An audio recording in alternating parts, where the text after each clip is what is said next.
Assalamu alaikum and welcome to the next episode of the show. Today I'm going to give you some background and some up-to-date information about the Muslim scene in the UK.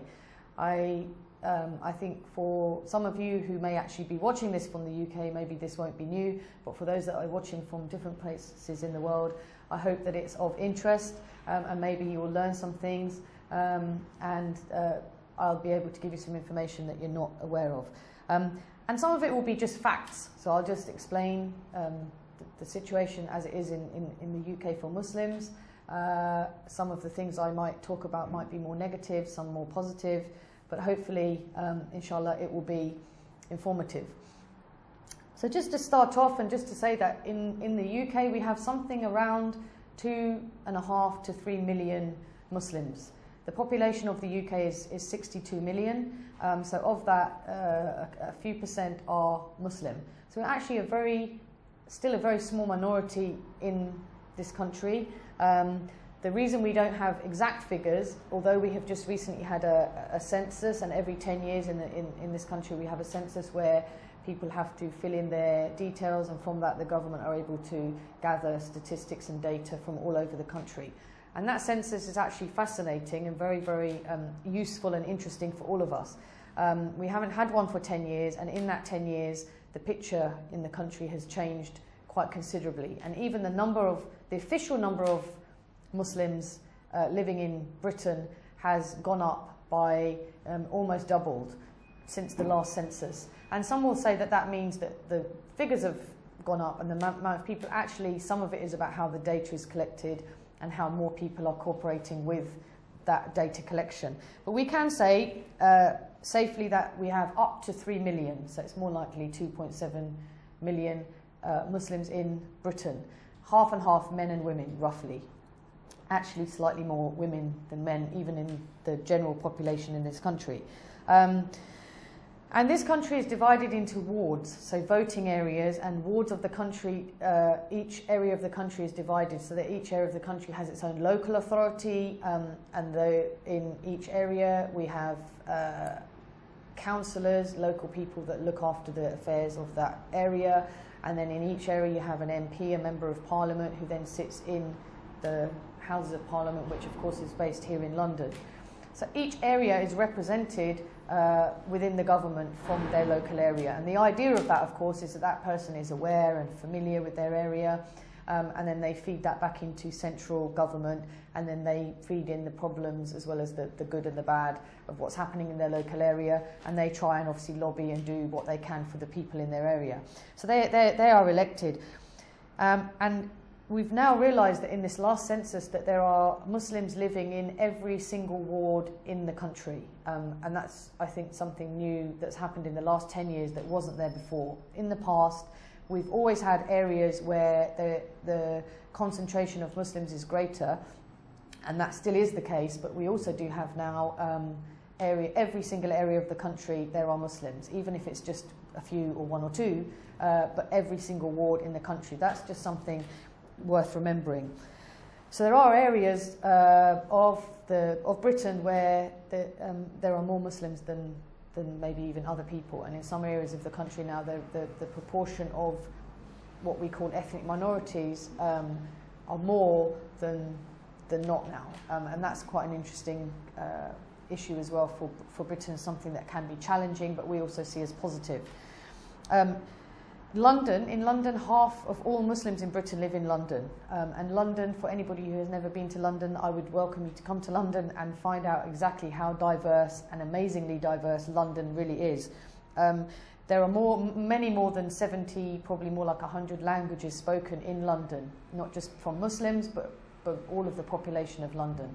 So it's an area where, and obviously within London, it's a big city, it's very, very diverse and lively, and there are many, many, many different types of people living alongside each other and have no problems. Of course, within the country, there's good areas and there's bad areas. There's some areas where you would probably choose to live, and some areas where you may feel that you wouldn't want to live. For Muslims living in Britain, men and women, we now are in a situation, I think, where we have men and women in all professions, Muslims, and at all levels. So we have senior managers in companies who are Muslim. We have many doctors, lawyers, as well as people in the arts fields, in film, and photographers, as well as other people in different fields. Social work, we have Muslims in every field that I can think of, every profession and every walk of life. I would say we have Muslims now represented. Some represented better than others, so there's there are many Muslims in certain professions in Britain, and in others they're not as much represented, but I think we could say now that they are represented everywhere, and are part of this country in every aspect.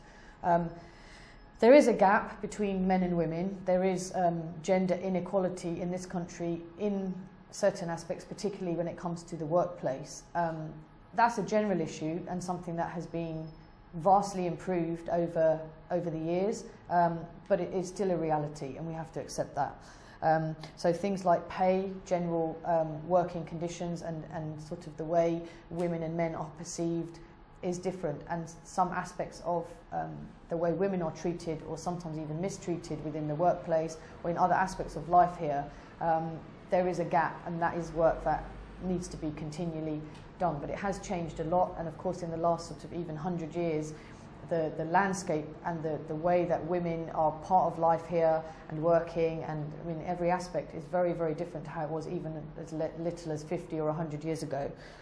It's unrecognisable, and I think anybody who lived then, if they were to see how things were now, would probably not believe the difference. So I think while we accept that there are inequalities especially when it comes to men and women, we also accept that things have changed and are moving in the right direction.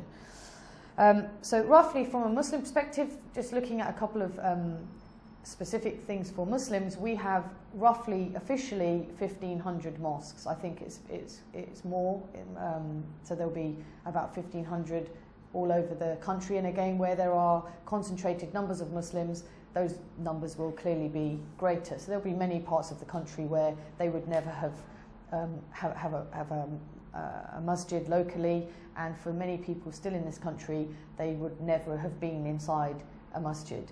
And that's something that we are aware of, and think more work needs to be done to make sure that people have that experience. I think there will also be many people who still don't have interaction with Muslims on a daily basis. If you imagine the numbers I gave at the beginning, which was that the Muslim population is a really small minority, there's clearly going to be areas of the country where day to day people do not have interaction with Muslims at all. And so their only interaction or learning or any information that they get about Muslims is what they get from TV and from newspapers. And clearly sometimes that is positive, but of course many times it can be very negative, and I'll talk about that later. So looking at things like universities and schools and Muslim students and how they're treated and how things are for them. Again, there's lots of discussions, especially now, about how Muslim students may feel that the spotlight is on them, are feeling that there's more people asking more questions about Muslim students than they are about other students. And there's a number of complex reasons for this, one of which is that there's a general feeling, rightly or wrongly, that some of the more extreme views and extreme elements of the Muslim community in this country have developed and are there in universities and university Islamic societies, and I think it's an ongoing debate, and it's not something that we can talk about easily, but it is there, and that discussion is happening. But nevertheless, you could say that certainly in most universities in the UK, and even in schools, secondary schools, high schools, you would have a prayer area, for example, and it's acknowledged that students need to be able to pray throughout the day, and that provision is very much given and very much part of life here. Going back to the members of parliament, so we have Muslim members of parliament, male and female, some who are consider themselves and talk openly and readily about being Muslim, and others who are members of parliament who happen to be Muslim. So we have a variety, as you would in any country, and we have Muslims who are in the House of Lords as well. Most of the Muslims that came to Britain in the 60s were from a Pakistani background, and not just from Pakistan, but from quite a specific area of Pakistan. So most of the people that came to Britain who are Muslim came in the 60s. Initially, we've had Muslims in Britain since forever, so even since the 1800s. We have the oldest purpose-built mosque in the masjid in the UK is in Woking in Surrey, and was built in the late 1800s, and it's a beautiful place, and anyone who comes to Britain, I would urge you to go and see it. That was built in the 1800s, and when you see photographs of the people then, they were very much part of this country, the clothing and the way they were and the things they did, but they were Muslim and converts, and lots of people converted at that time as well. So, but the majority of the Muslims that came to Britain came in the 60s and were here and welcomed here and encouraged to come here. And not just from Pakistan, but actually from quite a specific area of Pakistan, where they were encouraged to come, and the sort of the news is that people were sent there to encourage people to come here. And largely a lot of the families that came were from a kind of rural areas, from sort of farming backgrounds, and some perhaps weren't that educated, came here very much to start a life here, to earn money, but actually a lot of them came with the idea that they would actually go back very quickly, and it was really quite a temporary sort of plan. And even the sort of officials in Britain were fine with that. It was really a kind of mutual agreement. I think things very quickly changed, and of course once people had settled here, the children were born here, their emphasis changed, and they very much felt that actually they were going to start a home here, and obviously children started to put pressure on their parents. Why do we need to go back when this is home for me? And we're very much, you know, part of Britain, and we're British in every way. We're now on to sort of third and fourth generation of those Muslims that originally came here, and of course the discussions and the dynamics within the community because of that are very different. We do have some generational issues where the sort of elders of the community maybe think very differently to the young people, and we have lots of work to do to make sure that we try and bridge that gap as best as we can. So the majority of Muslims in Britain are Pakistani, but we have people from all backgrounds. So every country, Muslim country, every type of background of Muslims you can think of, I think we have in Britain. Which obviously adds to the diversity, adds to the positive sides of diversity, but can also be quite challenging as well, because with all of those people from different backgrounds, they bring with them their own culture, their own understanding, their own ways of doing things, and it's about how do they settle here, how do they make a life for themselves here, but also be very much part of British life as well. And sometimes that works very well, and sometimes it can bring with it some challenges. We have lots of internationally focused charities based here, Muslim-led charities, some of which have done, I would say, better than others, some which are linked directly and very much linked with mainstream charities as well. So charities like Islamic Relief and Muslim Aid very much have links with other mainstream worldwide charities like Oxfam and Save the Children and others. So there's lots of positive work that's done with in charity, and when the community first came in great numbers and settled here, perhaps economically they weren't doing as well as maybe other communities. I think now we can say that we have quite a diverse groups. So we do still have some economic issues. There are some Muslims living in very deprived areas in Britain. There are other Muslims that have done very well for themselves, have got themselves very successful in business, and are doing very well in all aspects.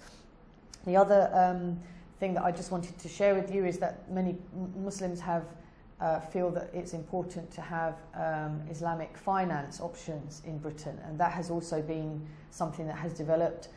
Some of the mainstream banks that are here have developed products which Muslims have helped to develop to give them options when it comes to dealing in without interest and these kinds of things. So these products have also become quite popular.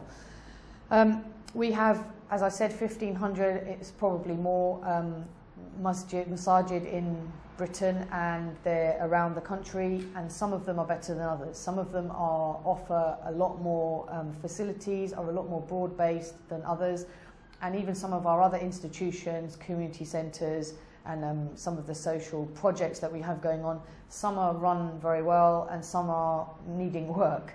I think one thing I wanted to mention, and I'll mention it in more detail in another episode, is really the women and actually the lack of women certainly in leadership positions in most of the Muslim-led charities, organisations, institutions and masajid.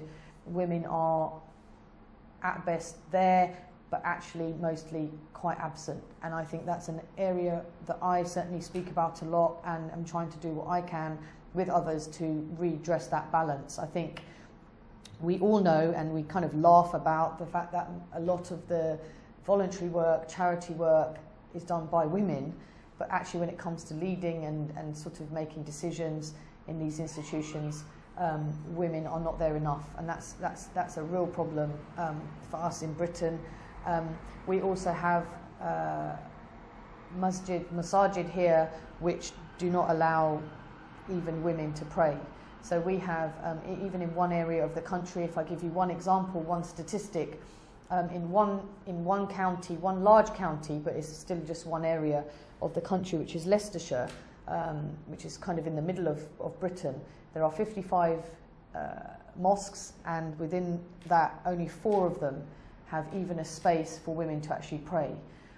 Now, when I mention it, I went to Indonesia recently and mentioned it to some women there, and they literally could not believe it. Couldn't believe that. Why would women not only could they not pray in the place, but why were they not part of running the place as well, and just part of decision making and all of the things you need? That's actually a big issue for us here, and I think that it's not been addressed enough. I think that the men here haven't done enough to look at what needs to be changed. I think people have just accepted it as something that happens, and we need to do a lot more to redress that balance, and it needs to be men and women working together. There is some work happening now, but more needs to be done. We also have some social support, so helplines. We have a very successful helpline called the Muslim Youth Helpline, which is there specifically, as it says in the name, to help Muslim young people that are struggling or have difficulties in whatever aspect of their life. And that has been running now successfully for about 10 years, and is a confidential helpline that is there for all young Muslims, all young people in general, but it's mainly aimed at Muslims, to give them a sensitive, faith-sensitive helpline that they can call when they need to discuss or when they need help with something. So we have, this is one of the best examples of a helpline that we have, and we have other regional kinds of social work, support groups, women's groups, helping the community in the various different things that is needed. And we also have, alhamdulillah, we have, Muslims have really become very good at the social work in the wider society. Of course, we are a small minority here, and our work cannot just be about focusing on the Muslim issues. It needs to be focusing on if people are vulnerable or they're in need. It doesn't matter what their background is, and we know from the life of the Prophet, peace be upon him, how he was there for everyone. And when he talked about my people, he spoke about everybody. And our focus really in Britain, our people is everyone. And if we're helping, we need to be helping everyone. We need to be seen as the community that helps people. And at the moment, there's some good work happening, but I would say there's not enough, and there needs to be a lot more. So things like feeding the homeless. We have homeless people in Britain. In every city there's homeless people. Muslims are working in this now, feeding homeless, supporting people in need, helping with elderly care, with people of all backgrounds. And I think that's a role that Muslims need to get much better at, and actually to show people that they're doing it as well. I think it's one thing to do it and to privately do these things, and lots of Muslims are, but actually we need to show the people around us that we're caring, and that we are a people who will feed the homeless and don't want to see people in need, and take the Prophet's example, peace be upon him, and how he was always there to help others. Doesn't matter what their background was, they were his people, and he knew that he had to do what he could. And I think that's an area of that we need to strengthen, that Muslims need to be seen to be doing this work. That is very, very important. In Ramadan last year, lots of amazing work happened actually in Britain with Muslim-led work, because we hosted the Olympics last year, and the whole world came to London, and there was a lot of excitement, not just in London but all over the country for the Olympics, looking at all of the countries that came here from the Muslim world and others, and it was a really positive, amazing experience for this country, and something that I think most of us will remember for a long time. And it was very, very inspirational to see people from all over the world coming here, and actually for us to be able to host everyone, and for them to see how amazing and how diverse Britain and especially London is. And obviously the Olympics coincided with Ramadan last year, and so we were able to do work. For example, a lot of the mosques opened their doors for people to come in and learn about Islam and to meet Muslims, whether they be from Britain or from all over the world. We had open community iftars where we invited people to come and share iftar with Muslims, whether it was in family homes or in some of the masajid or community centres, and feeding the homeless. So we would have community iftars in the streets for Muslims who would open their fast and be sharing the food with people who are in need at the same time. These kind of projects are very, very positive, and of course give people maybe a different impression to what they otherwise would have about Islam and Muslims, and for us to show that we are completely open, that our doors are open, our homes are open, our faith is open. And for me, this is not about saying to people, here's a leaflet about my faith and come back to me when you're a Muslim. This is about actually living life as a Muslim and showing people that what they see maybe on TV or in the newspapers that's negative is not the full picture of Islam and Muslims, and that we have something very positive to offer to this country and to the world. And the best way for us to show that is for us to live our faith.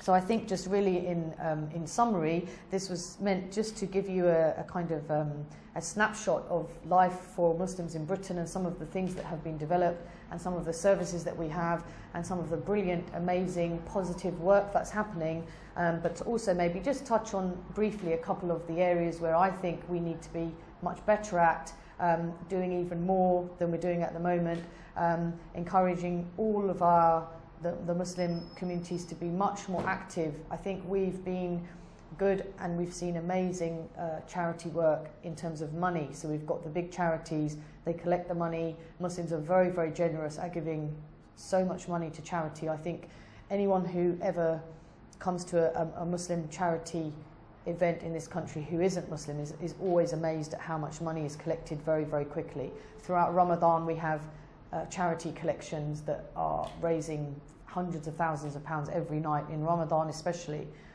But what we need to do is take some of that charity and that generosity and that hospitality and that caring for others, and not just giving in money, but actually giving of ourselves as well. And I think we can have there's a lot we can learn from the Jewish community here, from other groups who actually are brilliant at offering themselves to others to help them, and how can we sort of work with that and use our faith to inspire us to do the same.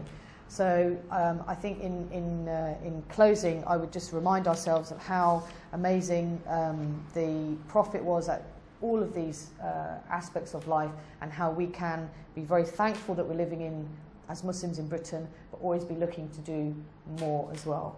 And with that, I will close and see you again on another episode. Assalamu alaikum.